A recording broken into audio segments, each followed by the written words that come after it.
Boa noite, meus irmãos. Deus que nos dê graça para ministrarmos um assunto tão complexo, tão bonito, tão cheio do amor de Deus. Um assunto que tem trazido assim muita, às vezes, polêmica no meio cristão. Esses dias mesmo estava lendo um pastor famoso até, aqui do Brasil, que expressou uma frase sobre a cruz. E aí essa frase ecoou pelo Brasil afora, e muitos entraram na internet para comentar essa frase dele. E a gente fica olhando, né, os prós e os contras, o que ele falou e o que os comentários falam, e a gente vê que nós, seres humanos, acho que temos muita dificuldade de entendermos o verdadeiro valor da cruz de Cristo. Nós olhamos, nós estudamos, mas quando nós queremos entender, né, como que pode alguém com tanto amor morrer naquela cruz? Por quê? Quem somos nós? O que nós merecemos de tão grande amor de Cristo? E fica difícil para nós, como seres humanos, nós não temos o verdadeiro amor, né? O amor de Deus. Queremos ter, buscamos ter, mas o verdadeiro amor estava lá, com Deus, com Cristo. E é esse amor que a gente vai tentar trazer para vocês, né? O amor de Cristo, a cruz e o pecado.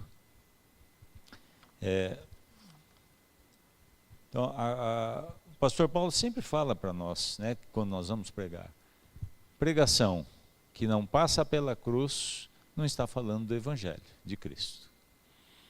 Porque o Evangelho de Cristo, o ponto crucial é a cruz, é a mensagem da cruz. Então a mensagem do Evangelho gira em torno desse único evento histórico, que foi a morte sacrificial de Jesus na cruz. Lá em Hebreus 10:14 diz: porque por meio de um único sacrifício, ele aperfeiçoou para sempre os que estão sendo santificados. Cadê os que estão sendo santificados? Estão aqui? Amém? Nós estamos sendo santificados.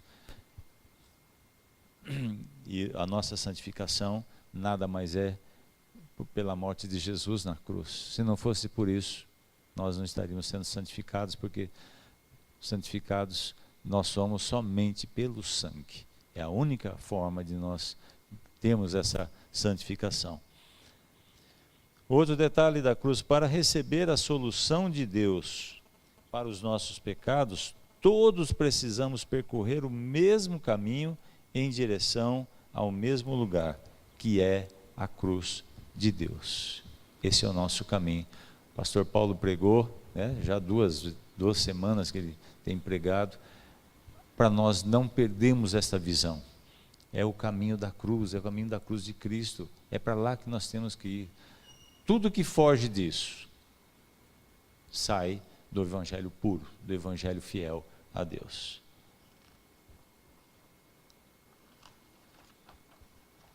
Outro grande detalhe da cruz: o propósito divino foi cumprido pelo sacrifício de Jesus. Quando nós lemos Isaías 53, nós temos lá no Velho Testamento toda a trajetória de Jesus, o sacrifício dele aqui.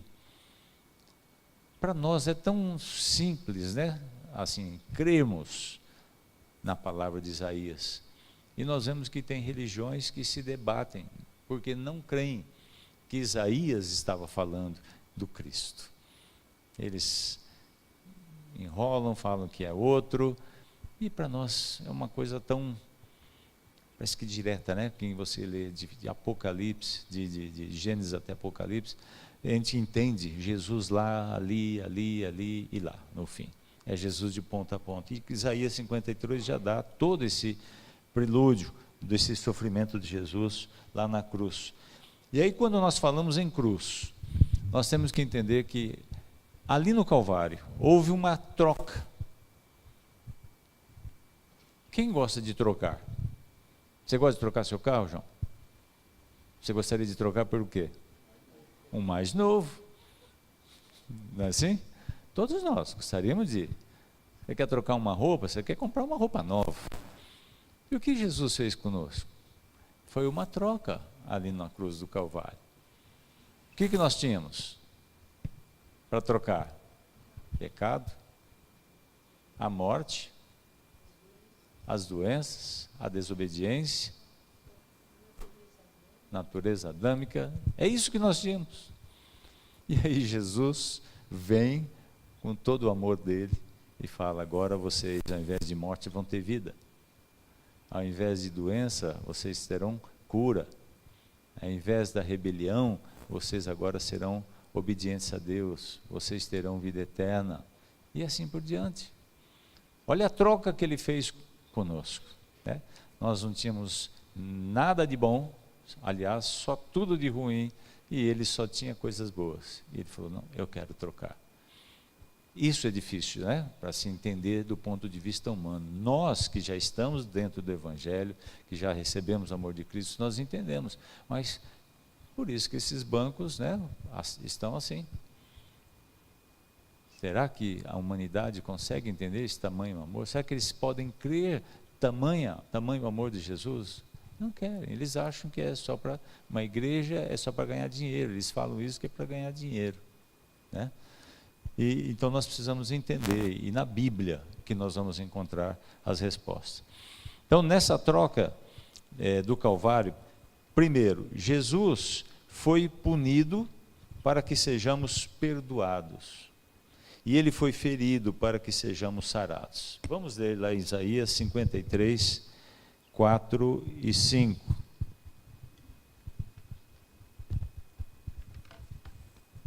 Isaías 53, 4 e 5. Verdadeiramente ele tomou sobre si as nossas enfermidades, e as nossas dores levou sobre si, e nós o reputamos por aflito, ferido de Deus e oprimido.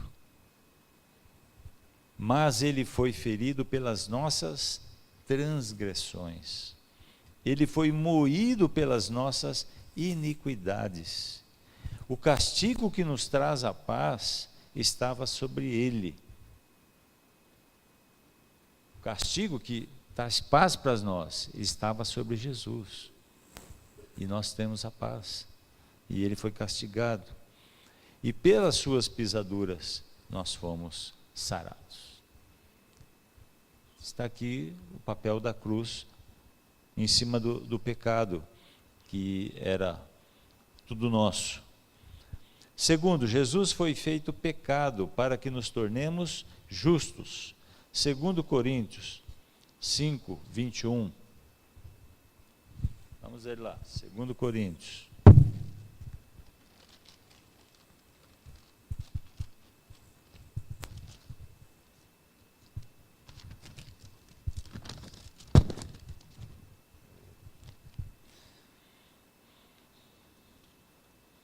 Cinco, 21.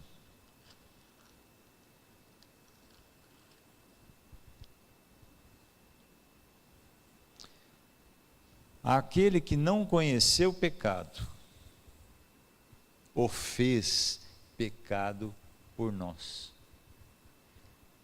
para que nele fôssemos feitos justiça de Deus. Conhecem algum amor desse jeito?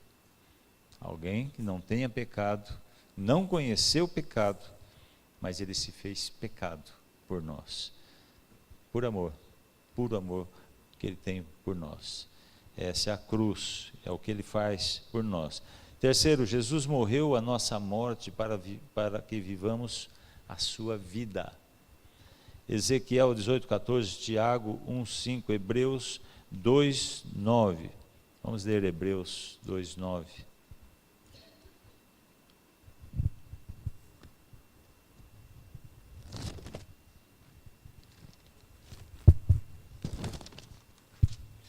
Hebreus 2:9. Vemos, porém, coroado de glória e de honra, aquele Jesus que fora feito um pouco menor do que os anjos, por causa da paixão da morte, para que, pela graça de Deus, provasse a morte por todos. A morte é nossa. A morte é nossa, porque nós somos pecadores e nós não merecemos estar no reino de Deus, né? Mas o Senhor, por graça dele, por amor, ele morreu por nós. Morreu a nossa morte. E cadê a nossa morte? Virou vida. Pela morte de Jesus, hoje nós temos a vida. E é vida eterna, junto com o nosso Pai. Quarto ponto da cruz do pecado. Jesus se tornou pobre com a nossa pobreza, para que nos tornemos ricos com suas riquezas. Vamos ler 2 Coríntios 8, 9.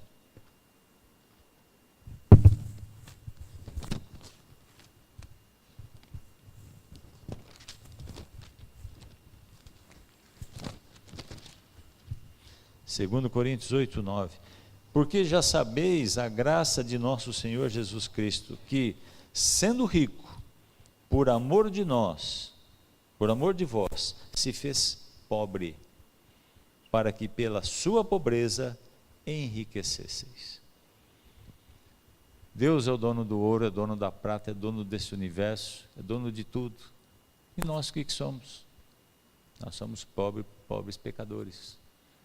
Mas pela morte de Cristo, nós somos feitos co-herdeiros com Cristo. Que a palavra diz que aquele que aceita o sacrifício de Jesus, ele é dito filho de Deus. E co-herdeiros em Cristo. Toda essa riqueza de Deus é nossa. Pelo sacrifício de Jesus na cruz. Estamos ricos porque Jesus morreu naquela cruz por nós. O sangue dele foi derramado para a remissão de toda a nossa pobreza espiritual, nossa pobreza mental, a nossa pobreza física, emocional, tudo nós somos pobres. Quinto, ele levou nossa vergonha para que compartilhemos sua glória e suportou nossa rejeição para que tenhamos sua aceitação como filhos de Deus. Hebreus 12, 2.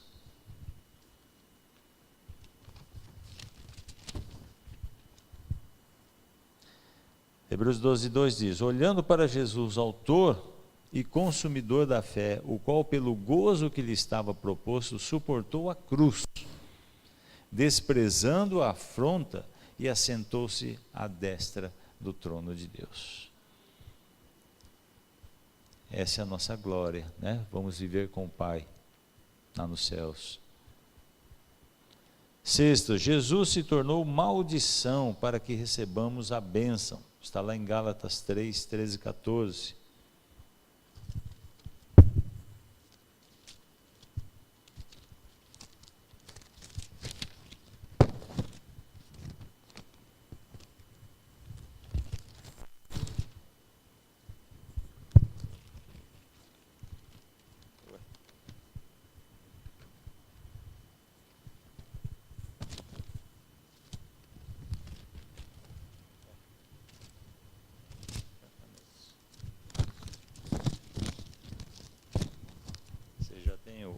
Aquilo lá na lousa, tem aqui, vamos ler aqui mais rápido.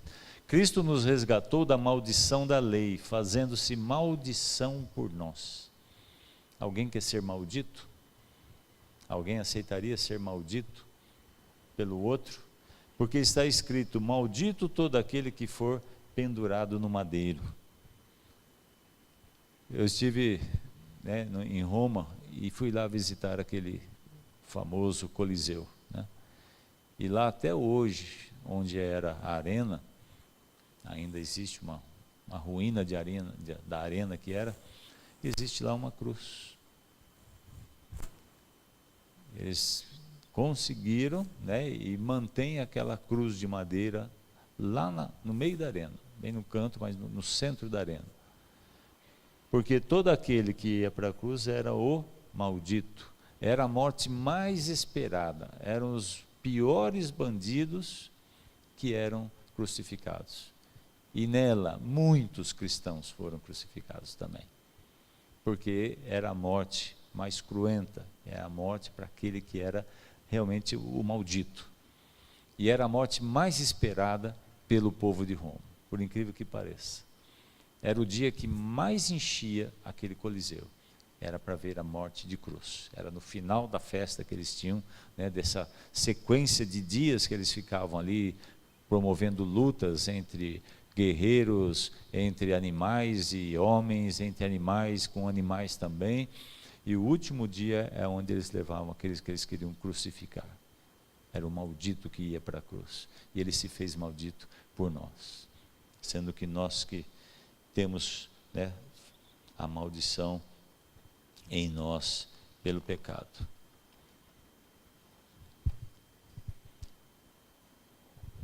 É difícil, né, enxergar assim tanto amor de Jesus por nós. Porém, se nós pudermos reconhecer, passar. Quem passar, passa. Será que nós podemos olhar para essa cruz que nós já vimos, tudo que Jesus fez? Será que nós conseguimos confessar algumas coisas? Primeiro, Jesus foi punido para que eu não seja. Parece que eu seja perdoado. Eu escrevi errado, né? Jesus foi punido para que eu seja perdoado. Dá para a gente confessar? Segundo,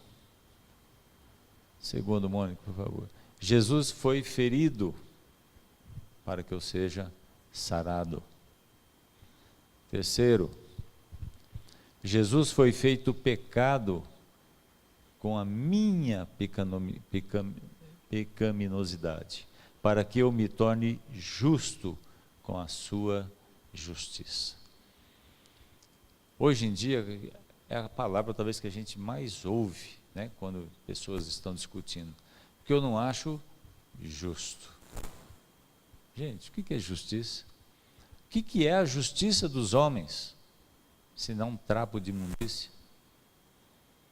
Jesus se fez injustiçado para que nós tivéssemos a justiça de Deus.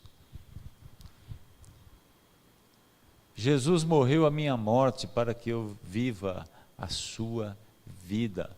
Quem tinha que estar naquele madeiro lá? Seria eu, você. Nós que teríamos que estar no madeiro pelo nosso pecado. Mas ele morreu. E se crermos nisso, se crermos nesse sacrifício dele, cremos que o sangue dele pode trazer essa vida para nós, nós teremos vida, e vida é abundância, é vida eterna, não é pouca vida, não é vida só aqui na terra, não é vida eterna que nós teremos com ele.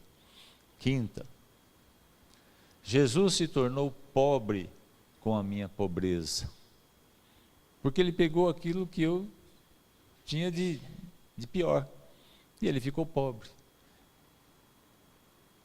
para que eu me torne rico com as suas riquezas. Co-herdeiro em Jesus nós somos, pela morte dele na cruz. Se ele não tivesse morrido, nós não seríamos ricos com ele. Temos que crer, lógico, no pecado. Sexto, Jesus levou minha vergonha para que eu compartilhe da sua glória.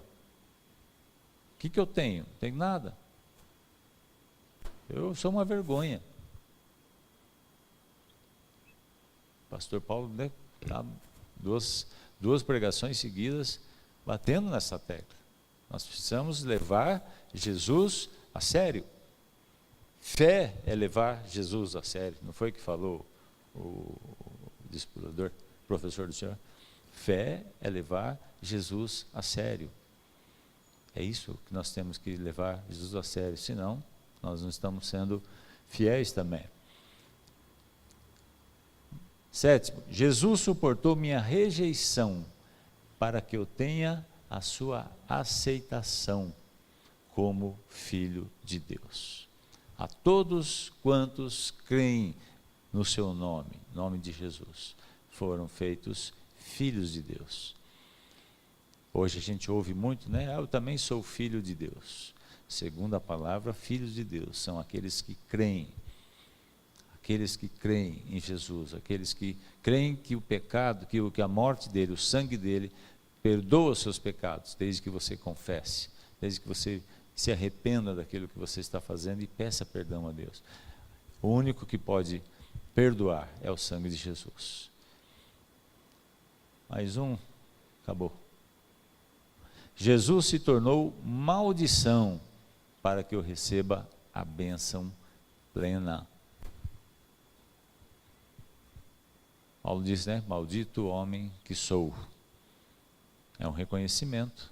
Por mais que a gente queira se esforçar, nós temos que reconhecer, né? Muitas vezes nós estamos sendo malditos, mas se confessarmos o nosso pecado, se confessarmos que nós somos malditos, que nós precisamos do sangue de Jesus, nós temos a bênção dele, que é viver uma vida eterna com ele, com Jesus, com o Senhor lá nos céus. Será que nós conseguimos, né, com a nossa razão, entendemos e cremos, né, com a nossa fé, em tudo isso que Jesus conseguiu fazer por nós? Cadê o pessoal da classe de integração? Vocês são? Já fez? A retomar. Quem está fazendo atualmente aqui, pastor? 1, 2, 3. Vocês conseguem olhar para isso e verem o quanto nós somos dependentes do Senhor Jesus, por esse sacrifício dele na cruz? Fizeram aquela oração de fé? Senhor, muito obrigado por teres morrido na cruz. Amém? Então vamos orar. Pai, em nome de Jesus, nós só temos a te agradecer por esse amor profundo, amor tão grande, Senhor, teu na cruz do Calvário. Pai, nós que somos pecadores, que somos pequenininhos, pobres, malditos, nós sermos tocados pelo sangue de Jesus e sermos transformados, purificados, santificados, Pai, isso é uma graça grandiosa tua, e nós só temos a lhe agradecer, Pai, e dizer, tu és o nosso Deus, hoje e para sempre, em nome de Jesus, amém, aleluia.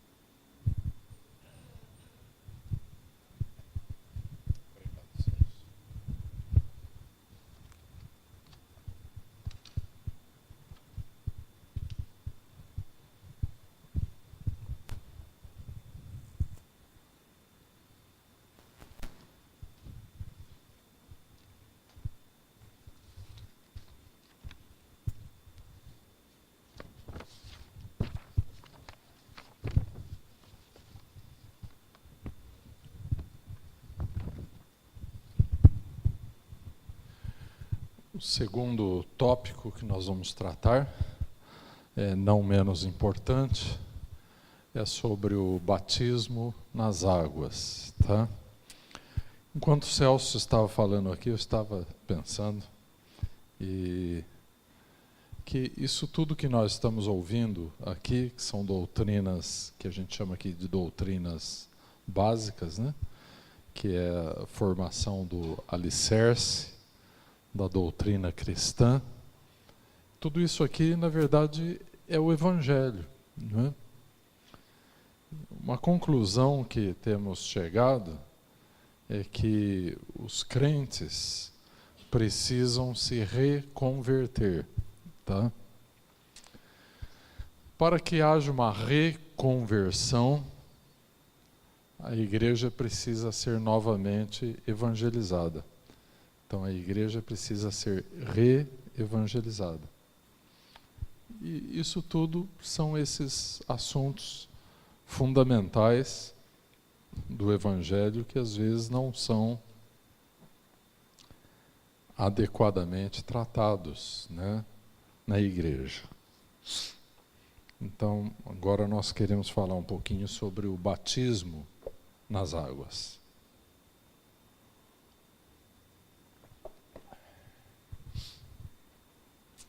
Existe na Bíblia uma doutrina chamada doutrina dos batismos, não é? Porque, na verdade, a Bíblia fala sobre batismo nas águas, batismo no Espírito Santo, batismo de fogo, batismo de sofrimento, batismo no corpo de Cristo, né? Então, tudo isso faz parte do batismo, né? E o batismo é uma ordenança divina para a igreja instituída e criada por Jesus Cristo, não é? Pelos apóstolos. E o batismo, então, simboliza a morte e a ressurreição com Cristo, não é? Então, quando Jesus foi batizado, ele se identificou com a nossa miséria e pecaminosidade. Quando somos batizados, estamos nos identificando com Jesus Cristo em sua morte e ressurreição. Então, ele se identificou conosco. Agora nós nos identificamos com ele. Ele nos substituiu em sua morte, que foi uma morte vicária. Quem deveria morrer deveriam ser os pecadores, não é? Agora veja bem, Jesus deu tanta importância para o batismo que ele mesmo foi batizado. Lá em Mateus capítulo 3, 13 a 17, nós temos o batismo de Jesus. E ele foi batizado por imersão em águas e foi batizado com 30 anos. Jesus não foi batizado quando era criança. Ele foi batizado por imersão quando tinha 30 anos. Não é? Aliás, esta palavra batismo, ela não é uma palavra que não existe na língua portuguesa. Batismo quer dizer, é uma palavra que foi transliterada. O que quer dizer transliterar uma palavra? Você pega a palavra na sua língua original e adapta para a sua língua, não é? Então isso é uma transliteração, não é? E o que quer dizer batismo? Quer dizer submergir completamente na água, mergulhar. Então Jesus foi batizado assim, na igreja primitiva era assim também, não é? E as igrejas posteriormente foram batizando cada vez com menos água, né? Até que hoje uma grande maioria das igrejas batiza com um pouquinho de água, joga assim na cabeça da pessoa. Então eu não sei como consegue batizar com um cálice de água, porque batismo quer dizer submergir, e não dá para submergir num cálice de água, mas os crentes fazem de tudo. Tudo é possível nos dias de hoje, né? Então as doutrinas fundamentais foram sendo modificadas,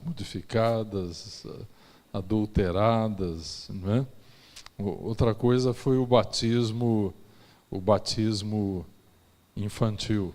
Nunca existiu na igreja primitiva, na era apostólica. Não existe nenhum registro na Bíblia do batismo de crianças.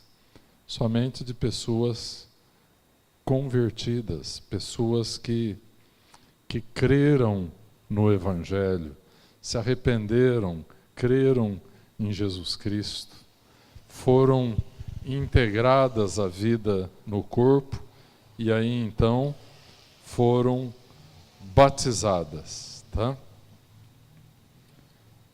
Então o batismo, quero voltar nesse ponto, ele é uma ordenança de Deus E ele faz parte, inclusive, da grande comissão. Quando Jesus mandou que nós fôssemos e pregássemos o Evangelho e fizéssemos discípulos de todas as nações, Jesus ordenou que nós os batizássemos. Então, para quem é o batismo? A Bíblia diz assim: aquele que crê e for batizado será salvo. Então, o batismo é para pessoas que creram em Jesus. Isso quer dizer que o batismo, na verdade, ele não salva as pessoas, ele é um testemunho vivo, uma ordenança para aqueles que já foram salvos. Eu estou dizendo isso porque tem igrejas que creem na doutrina da salvação batismal, tá? Não vou citar nomes de igrejas que creem nisso, mas existem, e muitas, que eles ensinam o seguinte: uma vez que você for batizado, está tudo bem, né? Nós tínhamos aqui na igreja, que se converteu aqui na nossa igreja, muitos anos atrás, era o pior bêbado que existia em Presidente Prudente, era ele. E ele veio e se converteu aqui e quis ser batizado, e nós batizamos ele. Quantos lembram do Cateto? Ninguém lembra? Então, o Cateto foi batizado aqui na nossa igreja. Ele era o pior bêbado que existia aqui nessa cidade. E a história dele era a seguinte: ele tinha sido batizado numa tal grande igreja que tem por aí, que crê na salvação batismal. E ele contou a história dele. Diz que ele estava bêbado que nem uma porca, e levaram ele lá, e o pastor insistiu muito, ele pegou, não tinha nada a perder, estava bêbado mesmo, foi lá e batizaram ele, não é? Acontece que quando ele saiu, ele foi direto para o bar, e os bêbados já estavam esperando ele, e já foi comemorar o batismo, ficando mais bêbado ainda. Mas daí ele acabou se convertendo de verdade, ficou um cara muito bonzinho, muito tratável, sóbrio, e foi batizado. Então, o batismo é para pessoas que creram e que agora elas respondem a esta ordenança do Senhor Jesus Cristo. Então, especificamente, o batismo é para quem crê, né? E aí tem muitos exemplos nos evangelhos e nos livros no livro de Atos, né? Os samaritanos creram e foram batizados, Atos 8. O eunuco creu e foi batizado, Atos 8 também. Pedro ordenou que os gentios fossem batizados, Atos 10.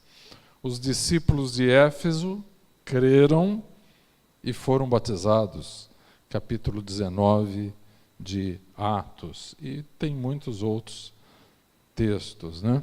Então, o batismo nas águas é essencial no início da nossa vida de obediência. Ele não é opcional, ele é um ato de obediência essencial. Recusar o batismo significa viver em desobediência à palavra de Deus, né? E vou citar um texto aqui de Colossenses 2,12, diz que sepultados com ele no batismo, nele também ressuscitastes pela fé no poder de Deus, que o ressuscitou dentre os mortos, né? Agora esse texto de Colossenses e depois em Romanos 6, o apóstolo Paulo vai estar tratando da teologia que está por trás desse ritual simbólico, mas que traz consigo uma realidade espiritual muito profunda, não é? Então, é uma experiência simbólica, mas ordenada por Deus para marcar uma realidade profunda na nossa vida. Então, somos batizados na morte do Senhor Jesus Cristo. Não é? O crente que está cumprindo esta ordenança, ele tem o batismo como um sacramento, uma ordenança, e nada mais é do que o sacramento da morte do velho homem pecador. Sabe que Paulo diz lá, ele usa um argumento jurídico em Romanos 6, ele diz que aquele que está morto está justificado do pecado. O argumento dele é jurídico pelo seguinte, vamos dar um exemplo bem atual. A Dona Marisa, ex-esposa do Lula, né? Ela vai ser presa? Vai ser presa? Por que não vai ser presa? Ela não participou com o marido de todas as falcatruas? Ela já morreu. É impossível aplicar uma pena em uma pessoa que já morreu. Quem está morto está livre. Dona Marisa foi esperta, né? E nós temos que ser também, né? Porque uma vez mortos com Cristo, estamos justificados do pecado. O diabo vai procurar um motivo para nos condenar, mas cadê ele? Ele estava aqui, né? Ele era meu, e agora? Cadê ele? Cadê ele? Aí um anjo vai dizer para o capeta, ele já morreu com Cristo e já ressuscitou com ele também. Você não tem mais nada com ele, não é? Está morto, está justificado. Nada mais pode nos condenar. Paulo diz em Romanos 8, nenhuma condenação há para aqueles que estão em Cristo Jesus. Por pior pecador que tenha sido, uma vez mortos com Cristo, está justificado. Então, Paulo usa um argumento muito forte, que nós somos batizados na sua morte, em seu sepultamento, Colossenses 2:12, que nós acabamos de ler, e somos batizados também, agora a parte boa, na sua ressurreição. Amém? E Paulo diz lá em Romanos 6, se nós participarmos com ele em sua morte, com ele participaremos também em sua ressurreição. Amém? Então, o batismo, nos identificamos plenamente com Jesus Cristo, né? E então, em sua morte, em seu sepultamento, em sua ressurreição. Amém? Aleluia. Então, pelo batismo, nós nos apresentamos como mortos para o pecado, para o mundo, para o diabo e para a carne, não é? Então, aquele ato de submergir a pessoa na água significa o sepultamento do morto. Aquele ato de tirar a pessoa para fora da água representa a ressurreição e agora todo o potencial de uma vida nova com Jesus Cristo. Uma segunda chance, não é? Tantas pessoas dizem assim, se eu pudesse começar a minha vida de novo. Pois pode começar através de Jesus Cristo. Você não precisa viver voltado para aquela miséria toda, para aquele pecado todo que foi a sua vida antes de conhecer a Cristo. Você pode sim e deve ter uma nova oportunidade. Amém? Aleluia. Quem está qualificado para batizar? Não é? Normalmente o pastor de uma igreja. E se não houver pastor? Um crente, um oficial da igreja, uma pessoa mais experiente, não havendo um pastor, tem autoridade para batizar caso esteja vivendo em obediência à palavra de Deus, não é? E qual é a fórmula mais usada durante o batismo? Eu me refiro ao nome da divindade. A Bíblia mostra o seguinte: a forma mais utilizada é o batismo em nome da Trindade, em nome do Pai, do Filho e do Espírito Santo. Todavia, no livro de Atos, vamos encontrar muitos textos que falam que eles eram batizados em nome do Senhor Jesus Cristo. Na verdade, que é o mesmo batismo, não é? Mas ficou mais frequente na igreja, incorporado à tradição da igreja, batizar em nome do Pai, do Filho e do Espírito Santo. Na atualidade, somente as igrejas unitarianas, que são aquelas que não creem na Trindade, que batizam em nome de Jesus, não é? Então, hoje em dia, é quase que considerado uma heresia não batizar em nome da Trindade. Então, todavia, existem igrejas que não creem na Trindade, não creem que Deus é Pai, Filho e Espírito Santo. Nós somos uma igreja trinitariana, cremos na Trindade, não é?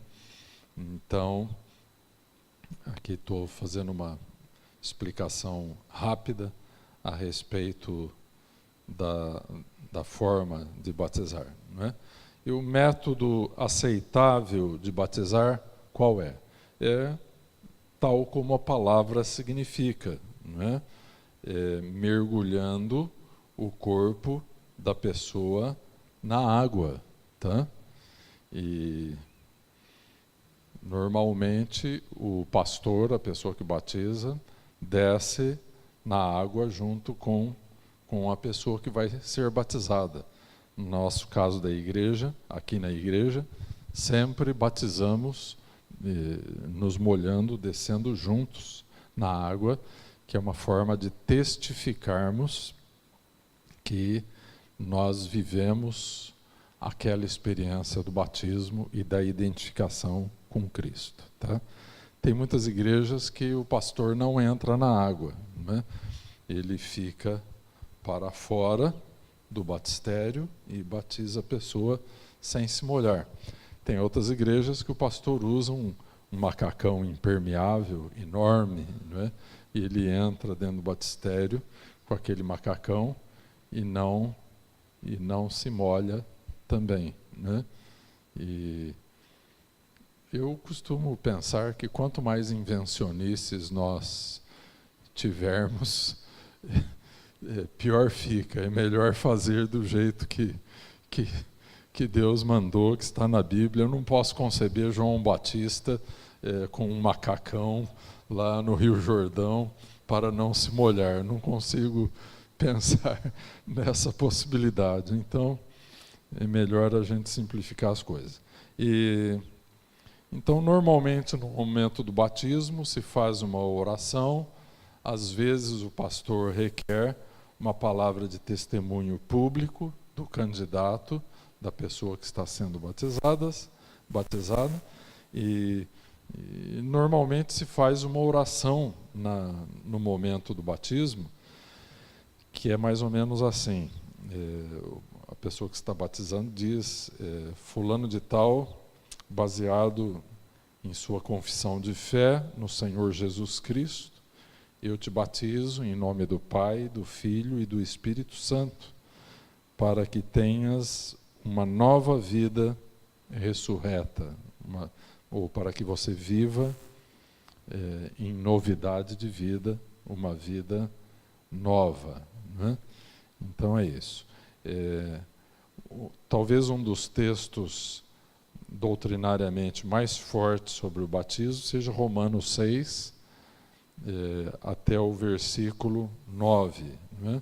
Paulo está tratando do batismo como um meio importante de santificação.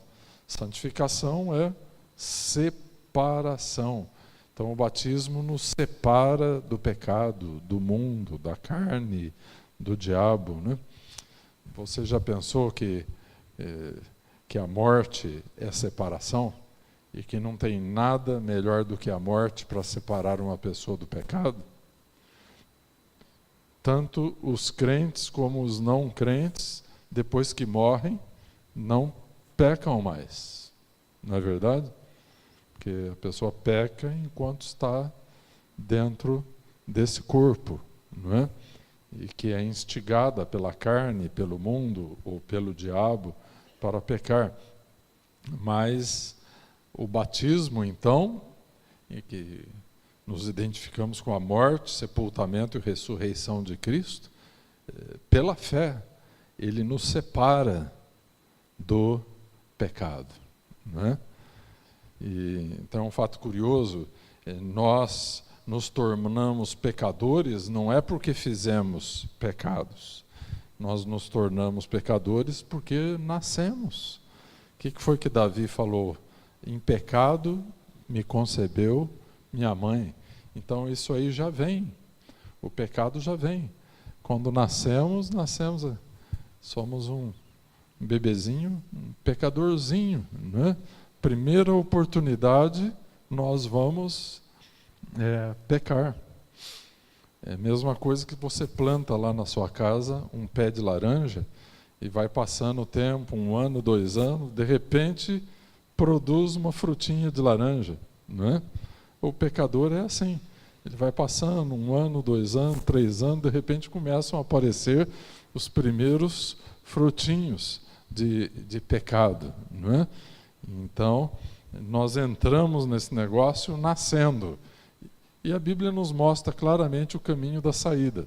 Qual é o caminho da saída? Morrendo. Então, o batismo provê um simbolismo a respeito disso. Não é? E, então, o batismo nos introduz numa nova vida, numa nova humanidade. É por isso que muitos se referem ao batismo como o cumprimento da circuncisão do Antigo Testamento. No Antigo Testamento circuncidava o membro viril masculino. No Novo Testamento, Deus circuncida o nosso coração, né? É uma operação muito mais profunda na alma do homem. E também podemos considerar o batismo como um selo da nova aliança, aliança do Novo Testamento, né? E do pacto que firmamos com Jesus Cristo, né? Então é extremamente importante. Deixa eu ver se tem mais alguma coisa que eu tenha omitido, né? Sobre o batismo. Creio que expliquei o essencial. Alguém tem alguma pergunta sobre o batismo?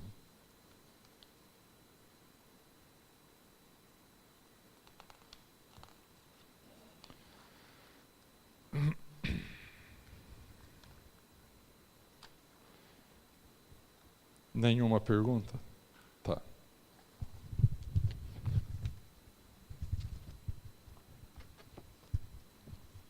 Eu queria então encerrar só com uma leitura, tá?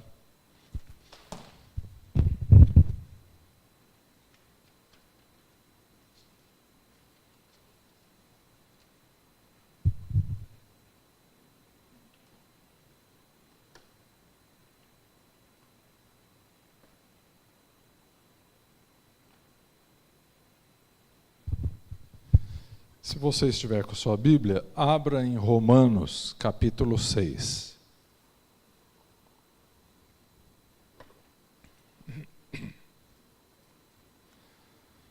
Eu queria deixar esse texto com vocês, porque na minha opinião, um dos melhores textos sobre isso.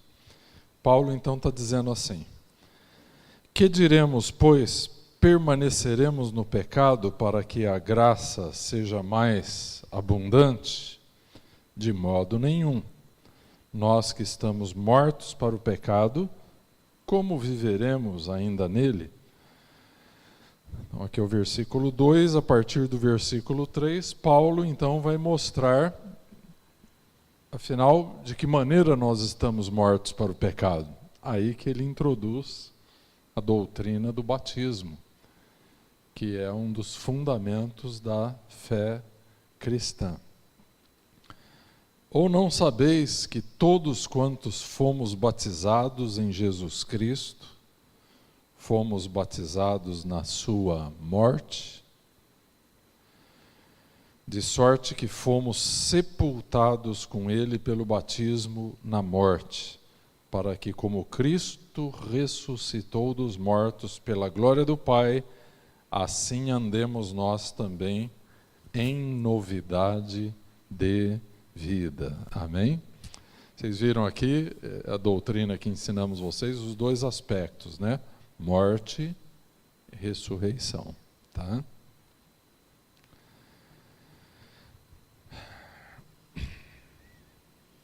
Porque, versículo 5, porque se fomos plantados juntamente com ele na semelhança da sua morte, também o seremos na da sua ressurreição.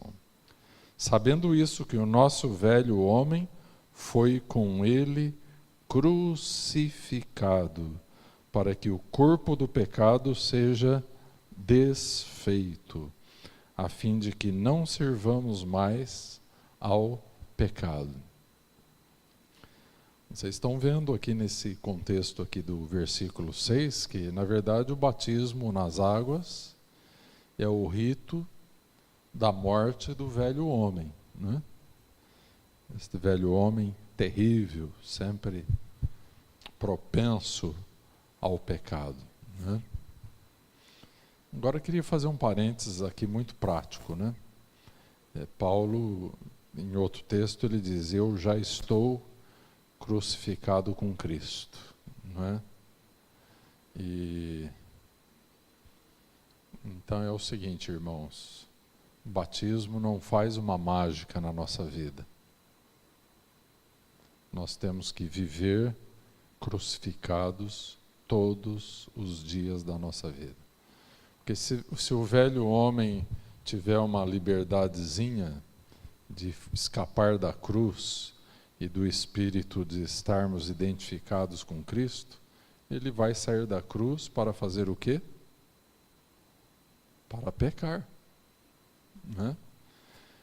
Então, nós não podemos ser assim simplistas, achar que o batismo